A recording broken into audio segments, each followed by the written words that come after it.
blame for the devastating blast at a hospital in Gaza? A question that has sparked controversy and left a cloud of uncertainty hanging over the international community. Let's delve into the sequence of events to shed light on this pressing issue. On October 18, 2023, a catastrophic blast took place at a hospital in Gaza.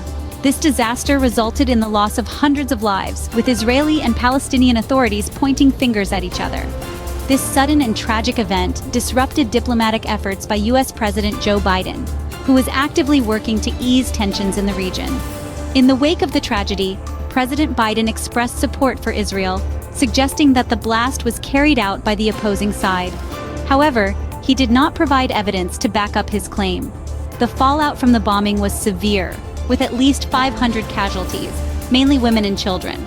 Unfortunately, this disaster only added fuel to an already volatile situation. With both Israel and Palestine blaming each other, tensions escalated even further.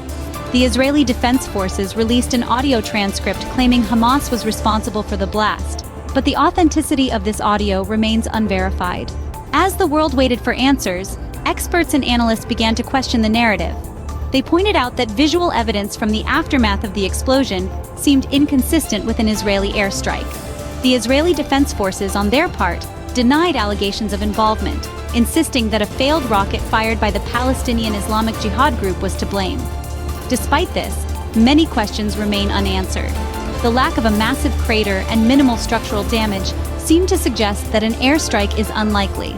However, the absence of forensic evidence from the weapon makes it difficult to determine who is truly responsible. To sum it all up, the Gaza hospital blast has left us with more questions than answers.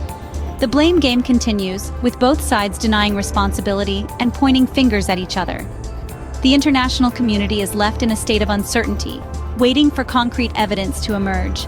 Until then, the truth behind the Gaza hospital blast remains shrouded in mystery. In the face of this ongoing crisis, one thing is clear: the need for a ceasefire and an end to hostilities. The high number of civilian casualties underscores the urgent need for peace and justice. As the world watches and waits for answers, we must remember the innocent lives lost and the importance of working towards a peaceful resolution.